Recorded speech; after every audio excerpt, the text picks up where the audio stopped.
يوه بقى، هو انا لسه لحقت اغمض عيني؟ ده المنبه ده غاوي نكد على الصبح.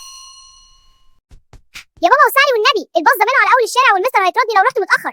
استنى يا واد انت، الطابور يبدأ بيا انا، انت لسه قدامك عمر وصحتك فيك، استنى دورك. يا رجاله اخلصوا، الفطار هيبرد والوقت بيسرقنا، مش كل يوم هنعيد نفس الموال ده.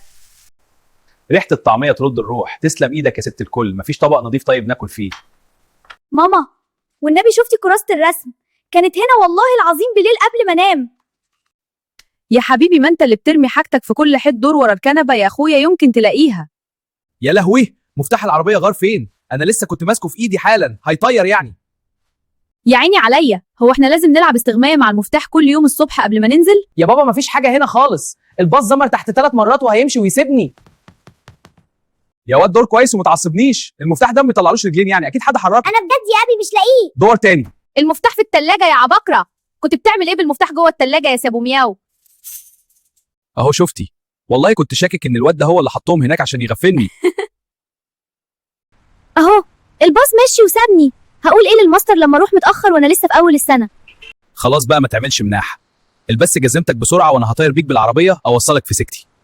لو كنت صحيت من اول ندهه ما كانش ده حصل، بس انت غاوي نوم وشبق خالك في كل حاجه.